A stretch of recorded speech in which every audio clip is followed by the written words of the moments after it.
En otros temas, la Asamblea Legislativa exhortó a la Secretaría de Seguridad Pública local a reforzar la seguridad en las inmediaciones y al interior de la central de abasto, esto con el objetivo de garantizar la integridad física y propiedades de comerciantes y de visitantes.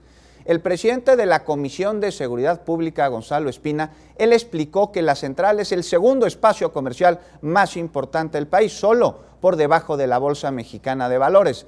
Detalló que al día más de 1 millón de personas recorren este lugar haciendo sus compras y que mensualmente se cometen en promedio 100 robos o asaltos, además de acoso sexual, robo de autopartes, entre otros delitos graves.